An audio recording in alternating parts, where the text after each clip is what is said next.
Welcome back, everybody, to another episode of Cuatro Cuatro Dos. Once again, this is your boy Christian, and today I have somebody special, somebody that I've been wanting to talk to for a while. I started following the team, the Dynamo. I guess I became a Dynamo fan, like a real Dynamo fan, for the colors and all that.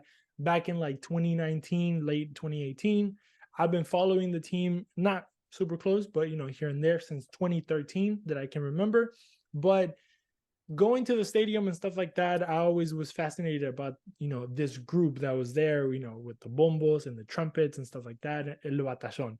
So I always was fascinated, about that fan culture and everything like that that runs not only, here in the United States, but all over the world.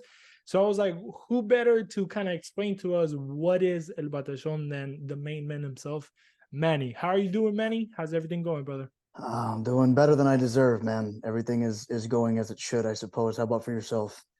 Doing good, doing good. Like you said, we're breathing, so I guess Hey, that's man. great, right? Right. Yeah, for sure. But yeah, man, I just wanted to kind of get to know you a little bit, kind of get to know the group, via through you, I guess, in a way, get your perspective on it. But let's get to the beginning of let's go to the beginning of time. Where you're from. Obviously, you don't look like a white guy, so I don't think maybe you were born here, right? But where your parents from, how did you grow up, how was your household like, and in the way of soccer, and I guess we can say it. Yeah, when it comes to football, I guess it all comes to my mother's side of the family. So she was born in San Luis Potosí. Her mother was straight native. I mean, flat forehead, tarahumara, tiny, dark. Her father was from a Sephardic, Spanish Jewish family from Okay. Spain that had emigrated, and my father was South Texas, Reynosa. They were more of a baseball, boxing sort of family, but so the soccer part comes from my mother, and really from her brother, her youngest brother, my tío Toño, and they were chivistas. That was their big thing, Guadalajara, and through them is where I got my love for the sport. Playing it as I was young, he was my coach, and I think FIFA was one of the first things that got me into it when I was really young. Maybe like I want to say it might have been actually been FIFA '94 after the World Cup. So when it was still like little sprites and stuff. But as I got older, we went to a few of the matches that would be here. Like in Butler and Del Mar when the teams would come in for Interliga. But finally, as I went and I lived in Juarez in my teens. Lamentably, when I was out there, the team that had been there, the Cobras, were no more, and the Indios hadn't even started yet. So, around that time, I gravitated to Pachuca. That was my team in Mexico. Um, yeah, I've got a team just about everywhere. In Argentina, soy canalla. Rosario There you Central go. is my thing, man. So, but I loved what Pachuca was doing. It was right after the time of where Toluca had been dominating the Mexican League. Pachuca was really focusing on developing talent from the ground up. And I was loving what it is that they were doing. They had a lot of history and culture. There was the first Mexican team that brought barrismo to Mexico through La Ultratusa from Saprissa. And so yeah, man. I mean, from there, I've just and shit. Houston finally got a team when I was goddamn, 19, 19. And I was working a whole lot. I was going to school, doing like three jobs, but I got to catch as much as I could. Really, my uncle was the first one to take me, and he took me to a match where it was against Chivas USA kind of later in the season. I didn't know that there had already been some run-ins locally. We live in Houston. 45% of the population is Hispanic, and 15 years ago, a big, big, big part of that was mostly Mexican. I think you see a much bigger mix now, but at that time it was mostly Mexican. So there were big groups for Chivas, America, Monterrey, and Tigres, which are probably still the biggest organized or biggest groups that congregate for whenever it is those teams come. But yeah, Chivas USA was kind of this one-off sort of little experiment that they had for a while. Didn't quite work out, but there were some run-ins here locally. and man, I just saw the group come in, and I heard the chants, I saw the drums and the style. I was expecting very, I guess, what I had seen in earlier MLS, a lot of which is nothing wrong with that. It just wasn't for me. The like suburban soccer mom, nachos, golf clap, and I was, I'll take it back, man. The fact that there was this group here that was bringing something from south of the border, closer to my roots, to our people, right? That with that style here that represented Houston, and what Houston represented to me as I grew up. So I saw that and I was like, okay, I'm sold. I'm gonna come to as many games as I possibly can. And sure enough, by 2007, I think I only missed one home game, and I even went to the final. And I was in school, so I didn't have a whole lot of money. I stopped drinking for a few months. I even sold my plasma. I was selling my blood for a few months just to be able to have enough money to split a van with a half dozen other people and drive 24 hours up the coast to DC and drive back and see that final. But I mean, since that first match, I started falling in love, and it was really good because the first 2 years, it was back-to-back championships. It was a hell of a club that we were fortunate enough, misfortune, right, for some of the people in San Jose, but for a number of reasons, that market couldn't sustain that team at the time, while the league was scrambling to stay alive. So we were fortunate enough to get those amazing players and staff. They came out here and they gravitated to the city immediately. The city, for the most part, opened and a great deal opened up their arms and hearts to them as well, and it was reciprocated. It was very symbiotic, I think. And yeah, man, you're Argentino, so there's a saying that por esta playera vas a sufrir más que tener gozo, y por eso mismo te vas a aferrar y enamorar de ella más. For the more that you suffer for these colors, the more that you gravitate and grasp to it. And after those few years, there was a lot of tough years, and it really it was trying. But I think that and the community that it brought together just made us gravitate more to it and gravitate more to each other, especially in the tough times. And we talk about, when las buenas and las malas, some people come and go, players come and go, coaches come and go, championships come and go, bad years come and go too. But, if the people of Houston are still here and Houston is still standing, then that club that plays the sport, that brings us together, that brings us alive, that unites and separates us like nothing else, that's where we're going to show our love. And that's where I've been showing my love for the last 16 years, going on 17. So I think being able to have a club here in my hometown where I can see week in, week out, I can only imagine, and to an extent, I kind of lived it, to have a club that's so far away that you can only see on TV,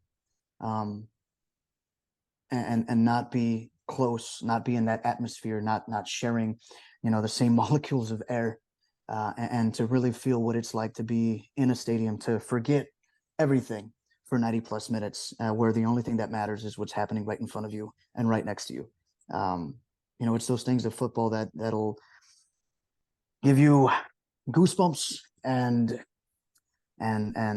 make you feel the lowest of lows, and then hit you like fucking lightning and fill you with more butterflies than the love of your life. Shit, man, what else is there to it? Right. Damn, that's crazy. A lot to unpack there, to be honest.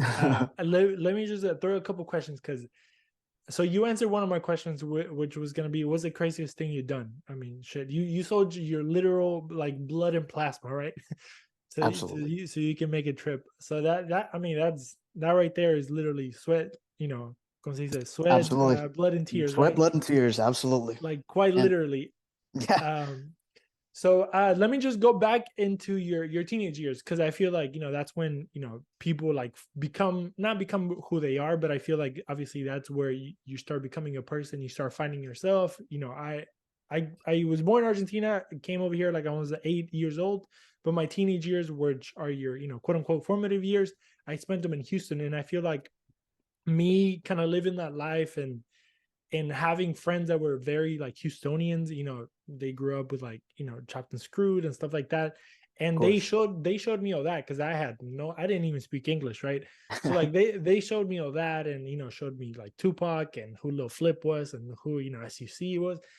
And I think those things that made me gravitate as an adult to Houston, right? Because when I first started watching the MLS, I honestly I didn't even know about the Dynamo, to be honest.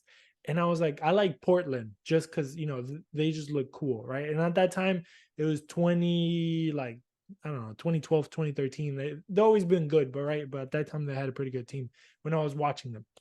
But then, one of those things you're like, wait, like, why am I supporting a team from Portland? Like, it's so far away. I've never been to Portland, have nothing, to relate to them.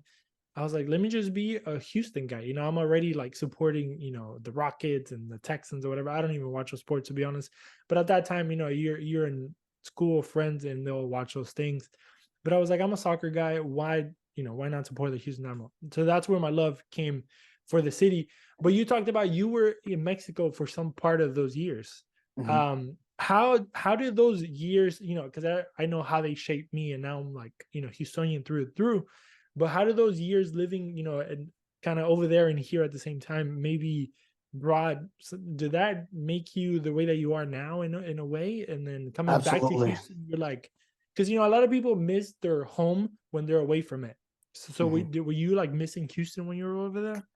I mean, I got homesick to a certain extent. Sure, I was young and I was a teenager, but man, I mean, those were probably some of the most impactful times in my entire life, man. I think the things that I learned about loyalty and appreciation and consequences and honesty and just empathy, really. When I was out there, I was a lot of the time I was working and living in a rehab center. I went there for rehab myself, and then I stayed there volunteering afterwards. That's why I moved there. So it taught me a lot about also being thankful and that empathy, because you don't know what everybody else is going through. You don't know, there's a perspective. What you're going through, it's not to be devalued or to be minimized. But there is perspective in that.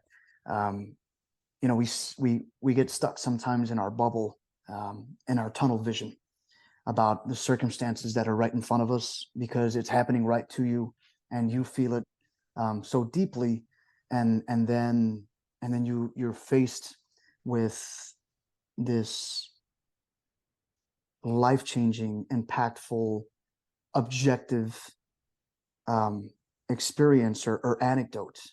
You meet somebody who's lost their legs because of heroin addiction, or there's a you you wipe up someone that's going through detox and help them shower, and they're in their 40s, and they look like they're in their 60s, and they get clean, and they start um, opening up about the things that happened to them, the things that they went through, and you see a change and a growth in them, and sometimes you see a backtrack and a downfall as well. um, Aside from those were incredible things, but half the time I was living in Juarez, which I think added a lot to what I had already grown up with in Houston, because I actually grew up in South Park. Okay. And then living in Juarez, you talk about consequences, you talk about watching what you say, where you say it, to whom, what you do, because you never know whose boundary you're going to cross, what could happen to you. Women were disappearing. There was cartel violence all the time. This was Yeah. 2003, and half the time though I was living in the Sierra in Chihuahua, in the middle of mountains and quarries and rivers. I was making corrals, riding horses, which I won't ever do again. But we had pigs. I slaughtered my own meat for the beef with the calves, the young bulls. Yeah, man. I mean, we went to the river and fished and we gathered rocks to be able to make the formas for the corrals. Um, so yeah, man. I mean, talk about like life changing. Life, Talk right? about Yeah. knowing how to work for every plate and to work for the person next to you and to know that whatever it is that you're going through, you're not alone.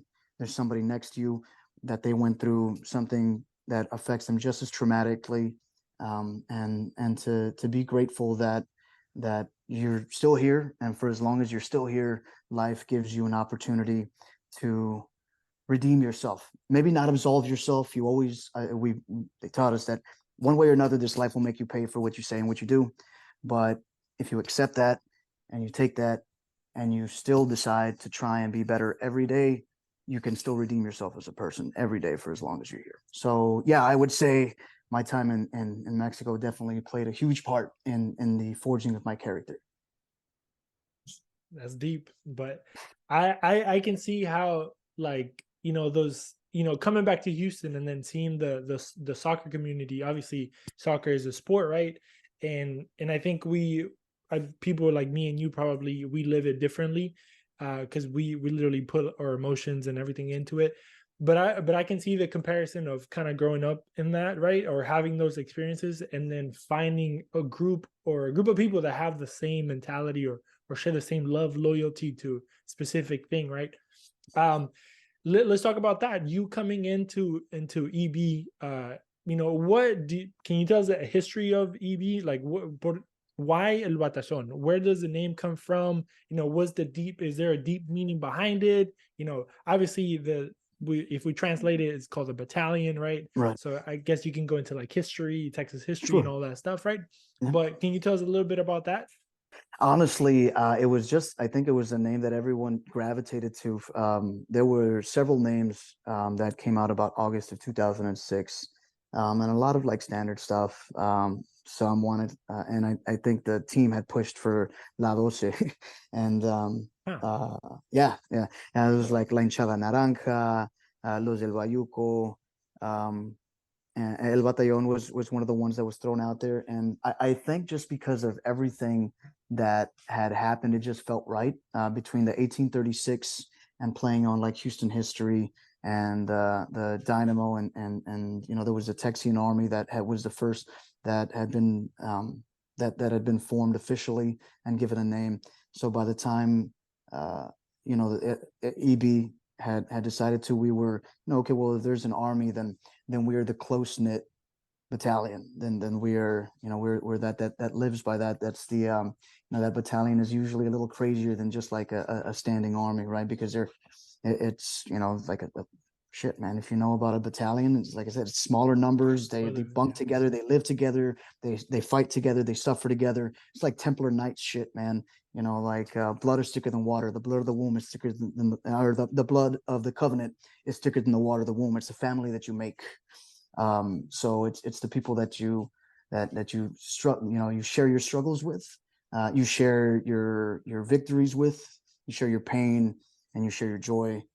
So I think that was because we really, and don't get me wrong, there was a lot of internal fighting, and there was a lot of like shady characters at the beginning, but there was a lot of really good, like decent people. Maybe just like with anyone, no one's perfect. um not every, they weren't saints, but they were good people, had good intentions, and their love was pure. um and I think that's with everything, that all the controversy of how the team had started here, and with the name, and with Texian Army, and how it is that we ran. I guess EB just kind of felt right. El Batallon just kind of felt right. From the others, I mean, there was some other names that sounded cool, but it just didn't. I don't know. It didn't. It Like I said, once the leaders at the time had gotten to it, and the majority of the nucleus voted, El Batallon was the clear winner. It just felt right to everyone. And how is your story joining? Because you talked about the first time you saw them, and you're like, "Dang, look at Yeah, that!" It reminds yeah, me of home. Back when I was over there, the whole Pachuca, and like, did I hmm bring you flashbacks? And you're like, "I gotta be in there." Yeah, man, absolutely. I wanted to be able to, to feel that and support that. I'm not, even if I go to like friendlies, if I've gone to international matches live, it doesn't feel right to me. I don't feel comfortable at a soccer match sitting and eating and drinking. And that's cool for whoever it does. I'm not judging. I'm like, yo, that's how some people enjoy it. It's not for me. I can't do it. It no me nace. Yeah. So seeing that, I was like, yeah, that's where I want to be. At the time, El Batallón was still pretty new and fresh. I think the majority of what the press would talk about, especially in 2006, was Texian Army. So, I try to do my research, and so I went up, and the first people that I spoke to was Texian Army. And they're like, oh yeah, well, you've got to fill out this paperwork, and you got to pay your dues, and this and that. And then Sam Whitehill, who was the first one who started it, soccer coach from Lee High School, or he had worked there. There's Wisdom now, but he was a Southwest boy. He spoke Spanish, so he was like, oh, you want to be part? He's like, here, just kind of tore it up. He's like, you're in. Like, don't worry about it. Like, don't pay anything. So I showed up to the tailgate.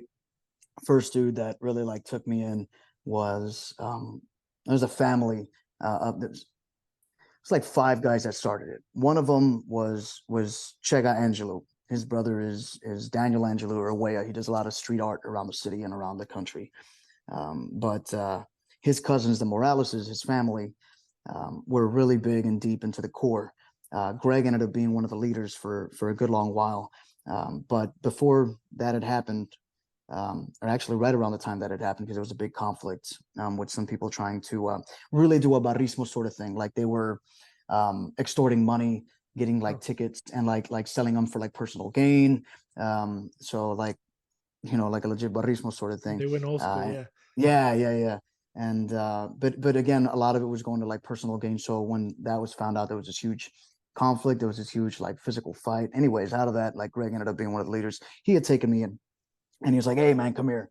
And he's like, "You want a beer? You want this?" I'm like, like I'm 19, bro. He's like, "The fuck? Did I ask you for an ID? ¿Qué te pasa, güey?" No, I mean, he's like, "Come here, man, have it." So, but he took me under his wing, and again, going back to the same thing what I said before, guys like him, guys like Chusito, Julian, Herman, none of them were perfect, but their love was legit. Their love was real. It was like from them. I also got very much kind of the same vibe of when I was in the ranch in Chihuahua. Um, it's like what the big brothers say: you don't have to be perfect, you just have to be present. Yeah. And they were present and genuine, and they knew their flaws too. But like I said, their acceptance was genuine, their acceptance was real, and the passion was there, and it was legit, and it was not for, oftentimes, mostly, not for personal glory. It was to try. They were really trying to build something. And so they put a lot of emphasis, which we still do now, on like young recruits.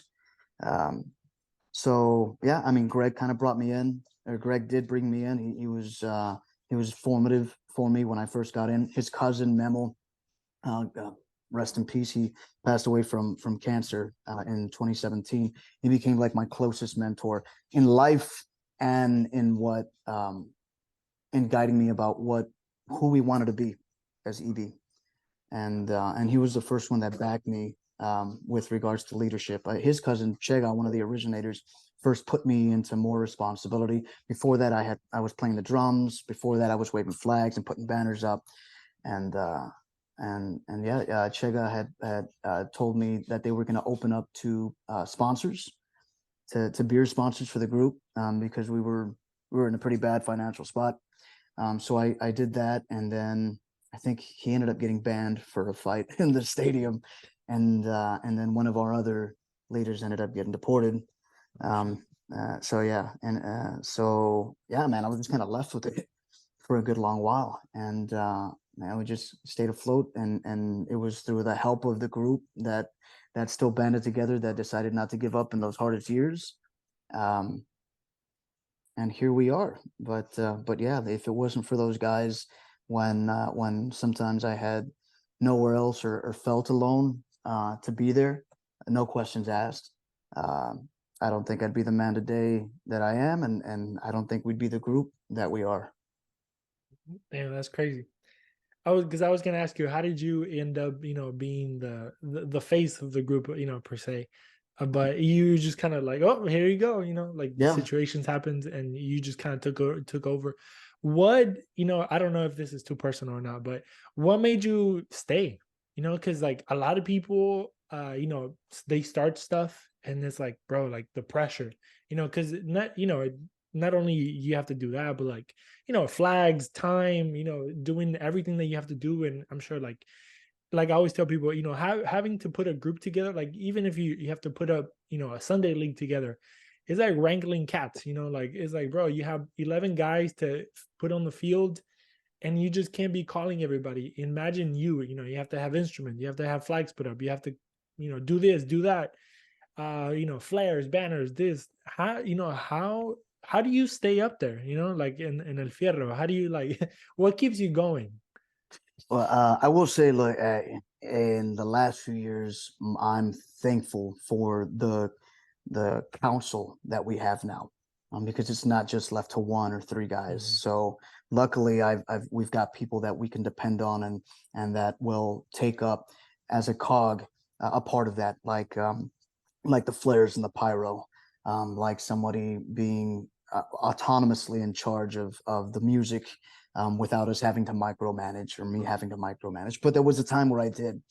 And I think the only way that I can explain it, and it's funny because I've never been myself, I've never been married, but you are, right? Yes, You got a little one, don't you? I got four little ones. Okay, all right. So you want to talk about herding cats. Right, yeah. You want to talk about, going through trying times and tribulations and conflicts Right. and feeling overwhelmed, and sometimes feeling alone, even when you know that you're not.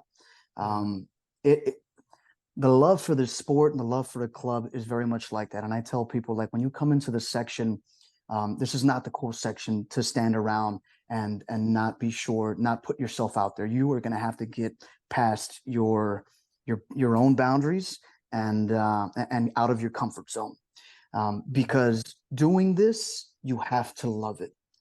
You have to love it in a way that makes you look like a fucking idiot, like a fool, like a person who's in love and doesn't care and will do the grand romantic gesture and send serenata and get on his knees in the middle of a large crowd and profess his love.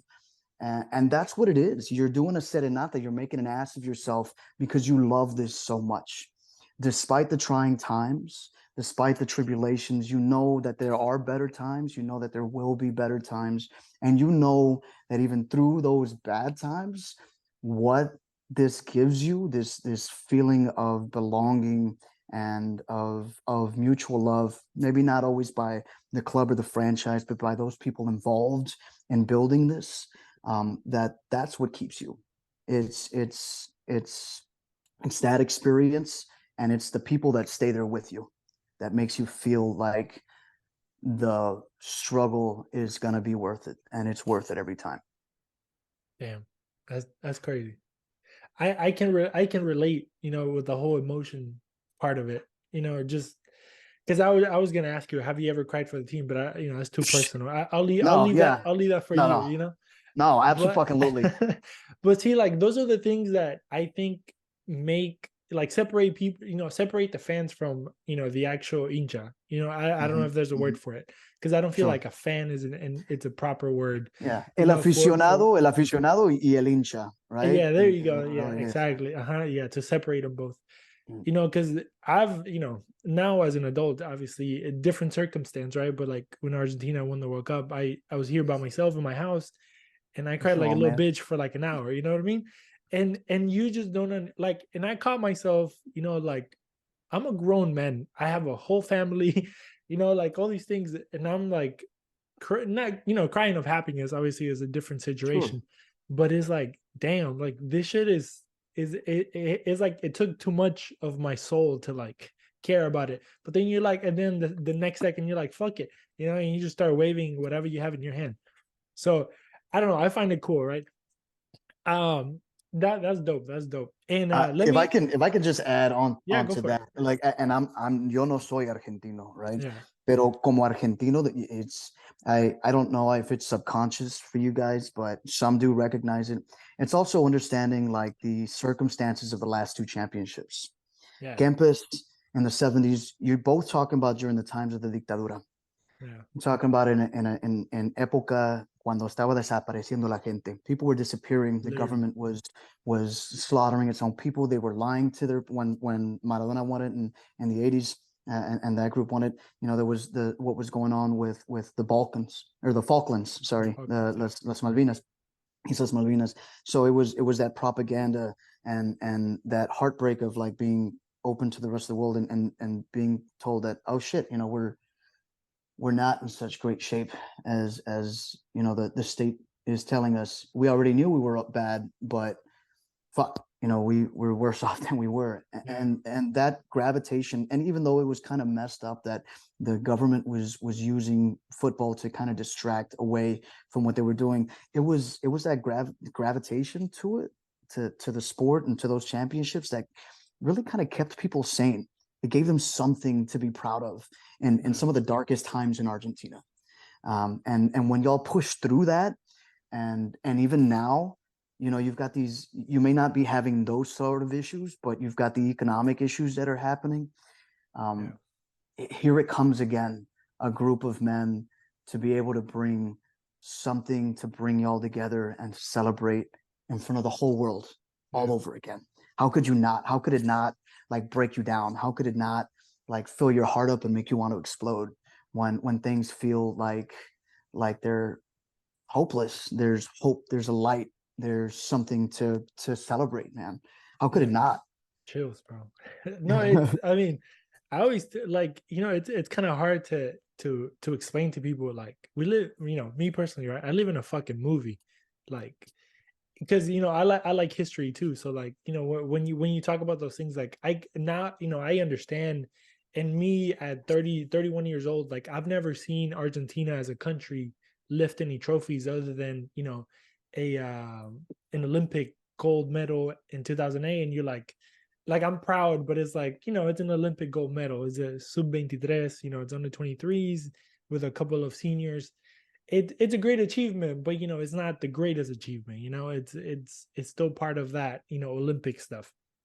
So like when I remember, you know, just taking over telling a little story, but Copa America, I came to my family's house, to my parents, and when the Argentina won, I looked at my dad and we didn't know how to celebrate, you know, because we never went through it. And the previous two times, the previous two Copa America finals Chile, against yeah, yeah. Chile, you know, and you're like traumatized, and then 2014, you know, in the World Cup. And it was just like a point that, you know, once you get to a final, you just kind of brace yourself for the defeat. You brace yourself Yeah. for the pain and all that. So whenever we won, we looked at each other and we were like, so what the fuck do we do now? You know what I mean? And it's weird because, you know, I hugged my, you know, the passion for my country, I guess, and my club, which is Boca, like my first love. Sure, of You know, course. they come from my dad. And now, funny enough, I was thinking about that earlier today, that Boca to me is the only connection that I have to like my dad's side of the family, because Mm. he became a Boca fan because of his grandfather and because of his dad before that. And, you know, it just kind of goes down the line. And it's Right. like, that's the only connection that I have with them, because when I came to the US when I was 8, you know, I kind of lost all communication with them. You know, like a little kid, I'm not going to be, back in the day, it was with calling cards. You know, I wasn't buying calling cards to call my family, you know.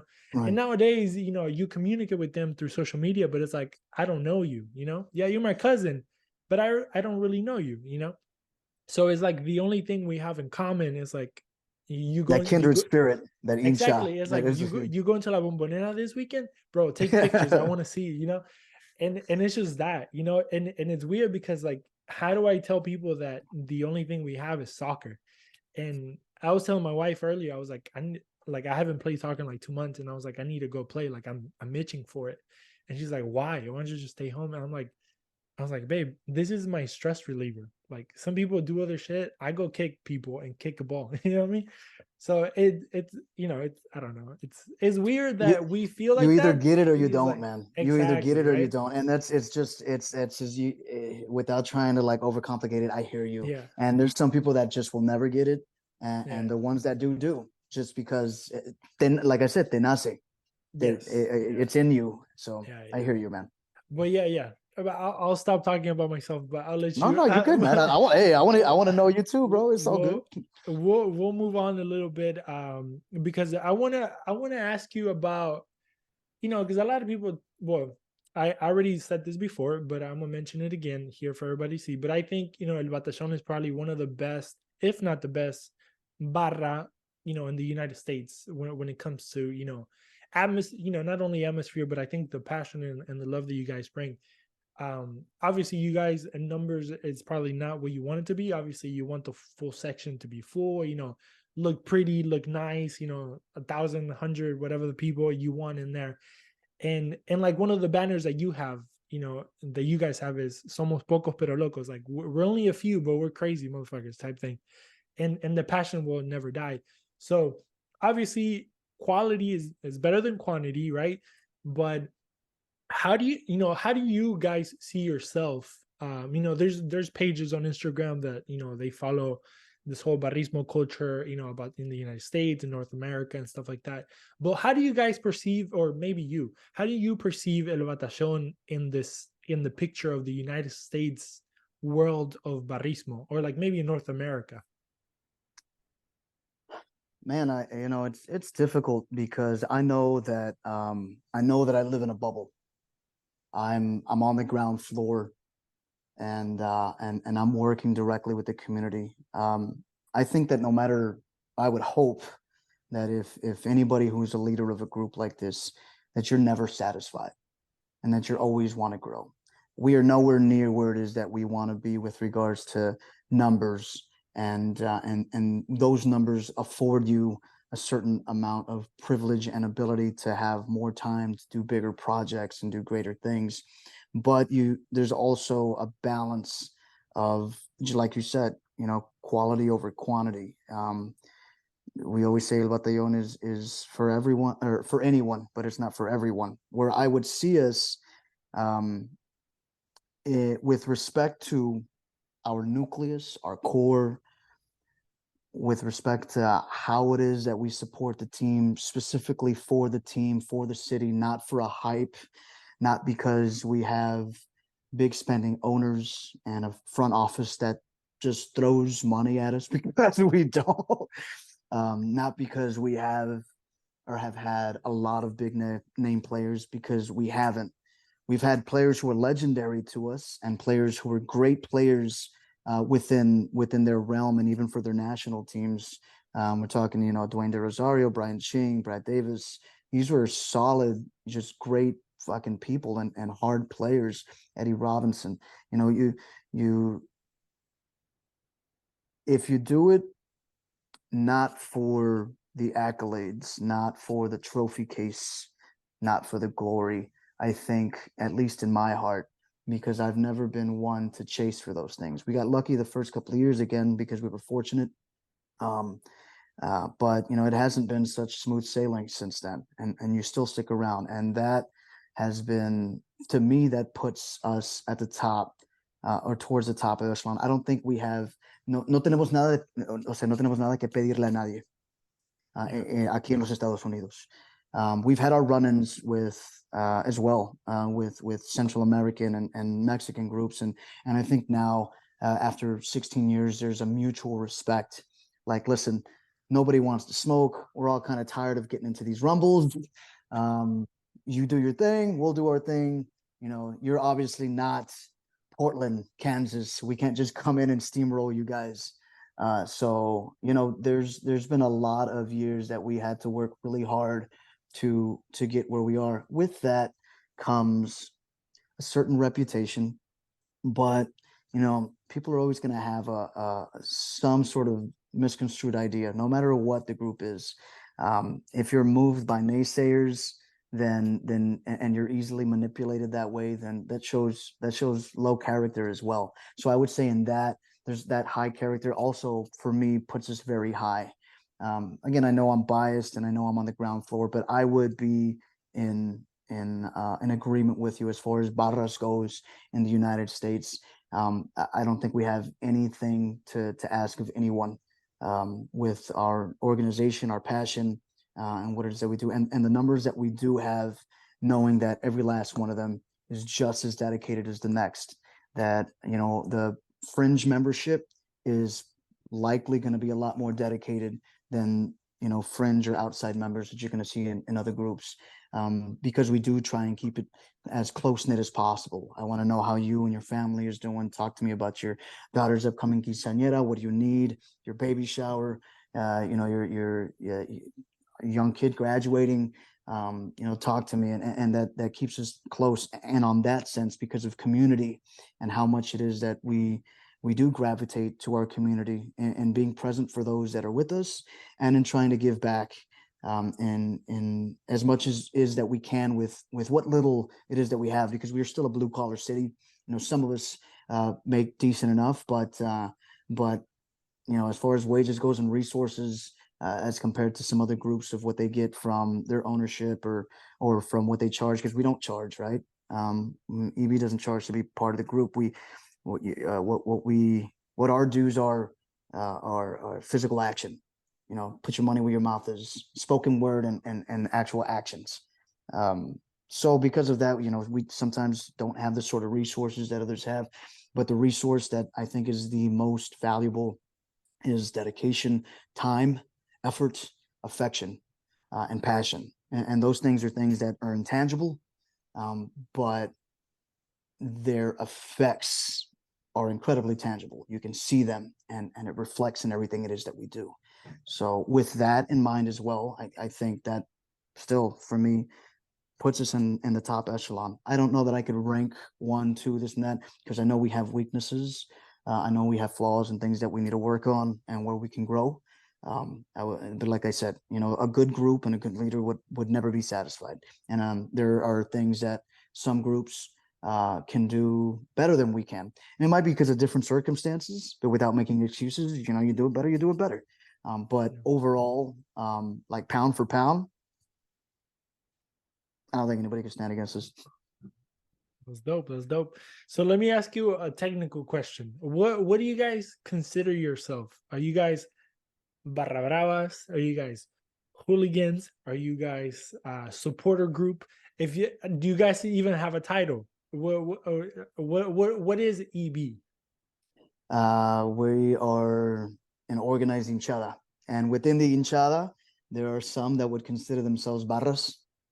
Okay. There's some that will consider themselves hooligans. There's some that might consider themselves maybe leaning a little more towards supporters. But I think as long as everybody plays their role, and as like I said, like a cog within the machine that we are slowly expanding, or expanding as we need to, then, you know, if everybody has the same general goals and ideas and convictions, then the hinchada stays strong.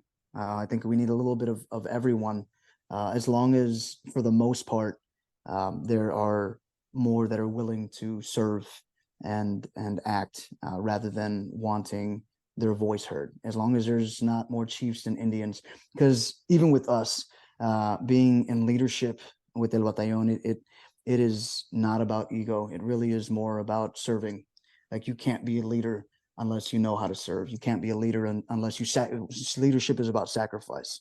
It's about sacrificing more of your time, more of your money, more of your effort, time away from, sometimes with being with loved ones, and prioritizing the family that you've chosen, which is EB, and giving more of yourself. So unless you are willing to sacrifice more of yourself, you're gonna have a difficult time moving up within El Batallon.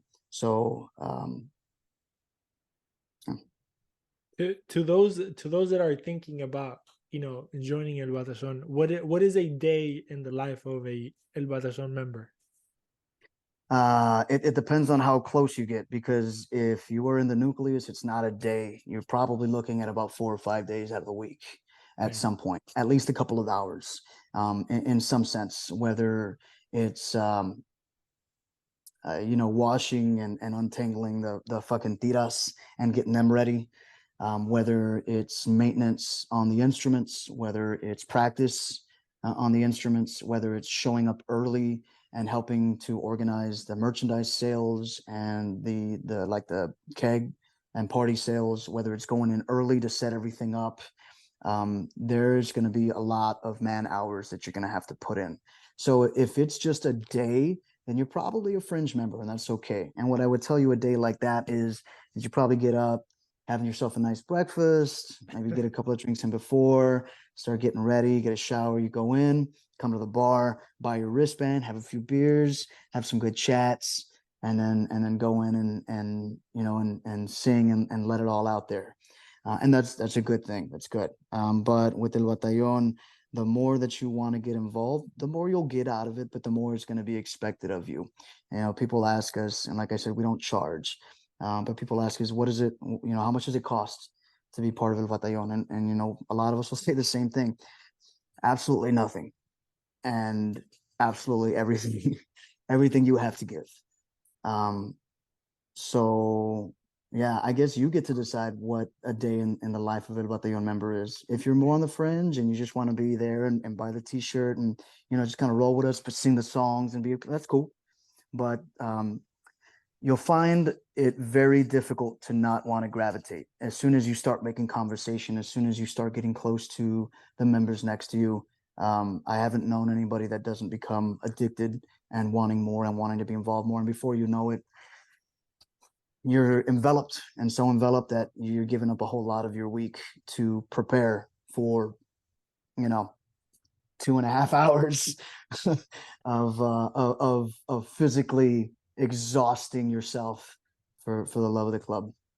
Let me ask you some like little technical questions. Sure. Who comes up with like flags or banners, and then who comes up with like songs or like stuff like that to chant, not chant, Yeah, but like songs? sure. Yeah. There's not one singular person. A lot of the main banners, like our main banner and some of our older El Batallon ones, those were Memo, because he was a muralist. What we have, some of the banners now, like the Queremos la Copa, Pocos Pero Locos. I believe that was more Roda. And then like the LDC ones, those are the LDC boys. Like they'll do theirs. Fondren boys, they've got their own groups. Everybody makes their own banner. The flags, the designs that we have are have been either Danny or Memo's old designs that we kept safe. Like he's got his sketchbook and stuff. Nice. And so we keep him alive with us in that sense. Man, the songs, dude, honestly, there's not one singular person. There's songs that I've come up with. There's songs that Danny has come up with. There's songs that Luis, one of the leaders of LDC, has come up with. There's somebody always like, and sometimes in like the weirdest fucking places, somebody heard Wiz Khalifa young and wild and free, and then went to the bar and took a piss and then came out with a fucking song for it. So we don't have like a set. I think there's like the usual suspects that we have, which would be like Danny, myself, Roda, Luis, and I right now those are the ones who probably do it the most. Before that, it was like Herman, who did a whole lot of them, and his brother Mikey, some of the older like Staples. those concrete songs. Yeah, man, those classic ones that you modify for us. So they did a lot of those. They've grown into their if not 40, pushing 40 already, and like they're kind of recluse themselves a little bit. So yeah, I mean, it really is a group effort. Like I'm given the privilege to sometimes be the spokesperson and the face, and with that comes a lot of responsibility. But truly, at the end of the day, man, it's a collective effort, and that's really where and why I think so many stick around even through the tough times. So you were talking about mutual respects between some of the groups. Like you guys have earned the name to be El Batallon and to be respected by some of the peers, right? Y'all have any like friends when it comes to hinchadas? Are y'all cool with anybody out there? And then on the opposite side of things, is there any groups that you're like, you know what, let's not cross them because it could be on site type thing? Uh, we do definitely have some on-site groups for sure. I won't give them the benefit of even naming There them. you No go. existen. No existen. Um, there have been some groups where we have had uh, that sort of mutual respect. To a limited extent, like an alliance or understanding. We've been good with like La Locura 81 with Morelia in the past. We've had good history with the leadership of Libres y Locos for quite some time. There's been some changes there, especially because their leader was diagnosed with cancer. So he's Okay. going through that, and so there's been a shakeup in the last few years there. So I think some of our connections there have kind of fizzled. We don't have there's no animosity there, No. but it's just not what it used to be. We've had some solid rapport with Atlético Nacional from Colombia, Okay. Los Verdes. We have some contact through proxies, so a somewhat proxy relationship, and have had with La Sangre as well as Sangre Azul, and through them some from Los de Abajo in Chile, from La U. So yeah, I mean, there's been some international groups here that have come in to play friendlies, and we've opened up our doors and allowed them to use our drums and got them in touch with the right people, and because of that, show them a good time in Houston, and because of that, we've kind of set this sort of, like I said, like a mutual respect and understanding, that the doors are open here for as long as there's this mutual respect. So we've been fortunate enough to have that. We've definitely had our run-ins that have gotten pretty ugly. It's just I like I tell people, that's I don't know so much that that's a football or soccer or sport thing at all. I think that's a societal and a human thing. Tribalism, when somebody comes and shows their ass and starts flipping you off and talking shit, whatever they're talking shit about, especially if it's something that you hold dear, like your city and who it represents, the people next to you, the people that you love. When you get that mixed with the tribalism of what can come through, like the sport and alcohol and some other substances, things can get out of hand, and we start to lose ourselves, and then you kind of lose sight of yourself and your humanity. It's the duality of man. It's our Yeah. paradox, I guess, of existence. So sure, yeah, we've had that as well. But I try to focus, even though that's there, um, some of those groups, one in particular, has really been butthurt for a long time, and they've like never stopped talking shit online. One of our things is like, look, if you want to talk shit individually, that's fine, but don't do it like under the guise or name of EB. We don't engage in that sort of stuff for the most part, Yeah. and try to avoid it, because we want to focus on growth and positivity. You can't have it without some of the negative aspects, because that's just the way life is. You can't live in a bubble, and you can't be sheltered from everything. It's just the way life is, unless Yeah. you're extremely privileged and extremely wealthy, and the one doing the oppressing. um, yeah, I mean, it's just going to be a part of the human existence. So it's best to try and focus on growth and good relationships, and community. So that's what we try to do. And perfect segue. You were talking about community. Can you tell me some of the things that, because I know you guys do a bunch of work in the community, back to school stuff, and Hmm. it's pretty dope because a lot of people think about the negative stuff, but they always forget to talk about the good stuff Sure. that you guys may do, because it's a lot easier to talk down than to give flowers, as they say. Right. Right. But Right. I guess, tell me some of the flowers that you guys do, because I mean, it's everything out of love for the community. Sure. So what we do is our back to school drive. We do our winter and holiday toy drive. Um, we've done a lot of what it is we've had to do lately is kind of help out within our own group. There was one of our guys that like his mom's house burnt down, so we put some money together for her to be able to kind of get back on her feet for what she needed for work until she's able to handle everything with her insurance. We've helped out with our family members who can't cross the border. We've had them where like their mother passed away, and we're able to help and essentially pay for those services. And then here locally with the community, like I said, we do the toy drive, we do the back to school. In the past, I'd like to get back to it again, but we've done the toiletries for like the battered women's shelters. So like tampons, maxi pads, diapers, soaps, that sort of stuff, things that they need. But it's I think a lot of us um, grew up wanting, and I think a lot of us grew up with some of the more unsavory elements of our cultures in the generations past. And because of that, we tend to focus on kids. We also do like we'll sponsor and help subsidize game day tickets for like local, like especially inner city schools that has like soccer programs. We try to reach out to band programs. We haven't gotten as many responses. So if anybody knows of a band program, middle school or high school, that'd like to come out, we're happy to subsidize if the group is small enough, even for free. But we'll subsidize down to like $5 or $7 a ticket, at least, so they can come in and experience and have a nice a nice night out. When we were kids, I got into a lot of stupid shit, especially on the weekends and summers. And the group runs, the league runs through summer.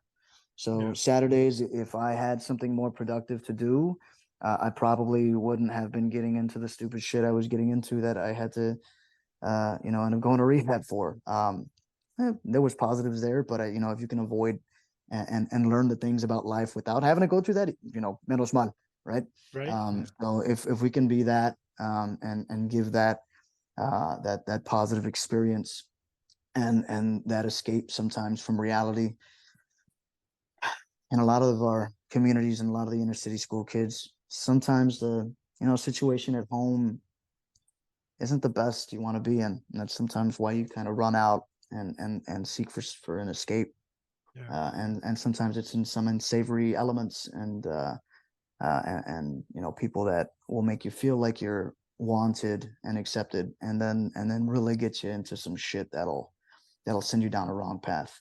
Like I said, our boys they're not monks, but I am grateful for the family, the men and women of El Batallon, and that I think everybody has their priorities straight, and some have their vices, sure, but none of them are putting that before responsibility and love and trying to we make it a really big thing of like there's got to be some introspection and personal growth. We're not going to have this old mentality of like old machista and even some of like the unsavory like old racist elements even within our own community to ourselves.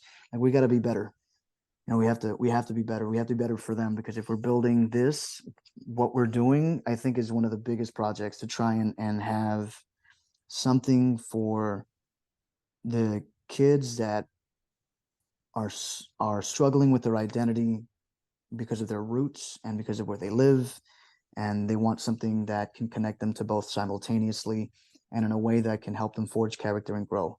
So if you're a band member and you don't know, there's only so many bands you can play in, and there's only so many ska bands you can join to play the trombone, right, or the trumpet, or a jazz band. That there's you can come in and share your experience and share your passion for your roots, football, your community, your people, and still put to work what it was that you love to do in your youth, and to be able to express that passion, I think is one of our big outreaches, which is why we like to try and focus on that subsidy for the tickets. But yeah, and what we can do, I really wish we could do more outward. Um, and I know we will. But with that, there's a lot of focus on the inward growth of the community, those directly around us, and what the kids directly around us needs. If it's a village that it takes to raise a kid, then know that once you join, like family, children, all of them they're going to have support. We've had people that have come in, they've moved in here and had with nothing, and we've had our members move in together to leave their apartment to that family so that they would have somewhere to stay. And we made sure they had food until he could get a job, and he and his son would get registered in school, and where they were finally on their feet. So it's those projects that you start to do directly that with other human beings as well. There are the big drives, but then there's the closer, more intimate projects that we do as well that I think is where we delve deeper directly into our community. That's crazy.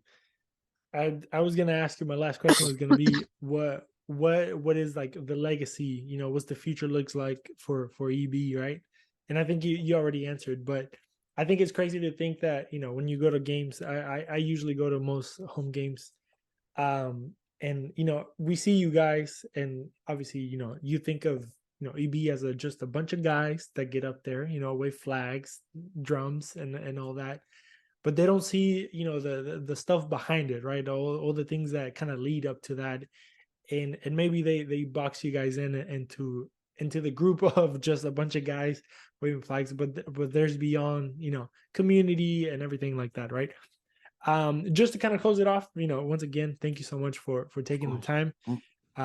Enjoyed the great conversation, to be honest. Really, really awesome to kind of see the other side of the coin, right? When it comes to people that you kind of see from far away, right?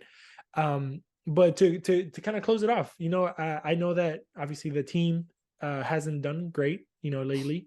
I think we're in a better direction when it comes to the field product. But how, maybe it's a two-part question. Obviously you were there for the good times, you were there for the bad times.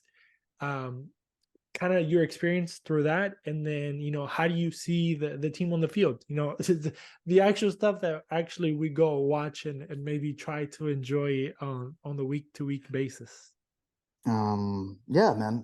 So how I see the team right now, it is overall like in just about every aspect. Maybe the only thing that might be lacking was the speed and dynamics that we had up front before with like Ellis, Kyoto, Manotas. That might not be as sharp, but holy shit, man! Like the back line, the control from the midfield. There's some hot-headedness, which I do like. But sometimes losing that cool and discipline can cost us. But I like who has been able to step in, guys like Caicedo, Mikhail, and now Nelson Quinones. I was a little iffy about him last season, but he's really started to come into his own and felt more comfortable. I feel like we could be doing better up front with just like our forwards and scoring goals, but goals are coming. We're in a much better place overall. I don't feel the type of anxiety I did in the recent years where, if we'd go up a goal, I'm like, shit, are we even going to hold this? As soon as another team started to hit us on a counterattack, fuck, here we go. Like, there's going to be a goal right here. We're done. Yep. So there's not that anxiety so much anymore. They've shored up. There's places for improvement, but I like where it is that we're headed. I like how it is that we're moving overall. There's some always going to be questionable calls, but I'm not there for the day in and day out. I wouldn't expect Ben to tell me how the fuck to run EB, so I can't really tell him, how to do what it is he does when he's there every day. So in that sense, good. I think some stuff with regards to fan engagement, fan perks, community engagement has kind of backtracked this year, and that's a little disappointing and a little saddening. I hope that is rectified soon. We've had some conversations with the front office about it. They're, trying to go in new directions because they gutted, the old front office. And with that, some of the positive elements, the problem with the regime before is that the positive elements that were there were, I don't know what the opposite of outshined would be, out darkened by like the really, really bad fucking portions of the front office. But there were some really good people with really good ideas and really good intentions that were doing solid work, but the rest of what was going on in the club just overshadowed them and just dragged them down. So that makes me a little sad. I know that there's going to be ups and downs. I hope that we can get back to that community engagement. I think that's the most important thing. I think the way that the players in the club were able to engage in the communities within those first few years, and didn't pull punches, and felt like they were accessible, and like they were really just entregados to the city and to the people. I'm seeing a little bit more of that in the players, but I don't know as much as like what the club's how they're presenting the club. They're doing good things with like kids and schools. I can't take that away from them. Like their mini pitches and whatnot. I just think there's a lot more that they could be doing within the inner city and the communities directly around them that they should be really bringing in. You see these, you see the Gold Cup and El Salvador and Guatemala, and then pack out. Don't get me wrong. I know a lot of those may not be like actual football hinchas. They're there for national pride, but out of 18 to 20,000 of them, I know that you can get 4,000 to 5,000 of these motherfuckers at least to get into that stadium. And that's where you need to really engage into the community. And we're just not doing that enough as a club. The hinchas can only do so much with our resources and our outreach. We're going to bring a particular type of fan in, and I know what they want to bring in. It's going to be your father that has got his kids and works all week to have this little luxury to come and see a team. Is it going to be worth it? Is it going to be worth to spend that little bit of disposable income I have on $13 per burger and $35 for tickets if I don't feel like I am cherished as a fan and valued? And I don't know that they're quite there yet to engage that, but they're working on it. It's a continued progress, and we're in a transition period, man. So I don't know. Overall feeling better than where we were. Not satisfied, but it's not a bad trajectory. It's getting there. It's getting there. Yeah. Well, I'm glad we had this conversation, man. I'm Likewise, glad, man. Thanks for inviting me, man. No, thank you for your time. And where can people, kind of reach out to you guys, if they have any more questions, or where can they find you? Or not you, but maybe the group, or I mean, if you want to throw yourself out there, that's fine. But yeah, man. If you're old, you can find us on Facebook. Y la Banda del Dynamo. We're on Instagram as well. EB_Batallon. We've got our Twitter as well. I'll send you the links if you don't have them already. And all of those have our link tree in our bio. So you can click on that and it'll take you to any one of our social medias. I got to put our TikTok up there. We've got one of our old school guys that handles our TikTok videos now. So I don't have TikTok. I thought I was like tech savvy, but that's more for like the youngins, man. I'm getting too old for that shit. So that's why I'm also phasing out. But we're on all the major stuff, and we are on Threads now as well. So if you see us on Instagram, we're on Threads. So reach out if you've got questions. Remember, there are no dumb questions, only dumb people, and we'll call you out for it. Whatever it is you want to know, we're happy to answer within reason. Our doors are open. Hit us up. North side of the stadium, that's where y'all can find. Always. Yeah. Hustletown section. That's we are in 215 through 217. And then before every match, you can find us at Texas Tailgate on the northeast corner.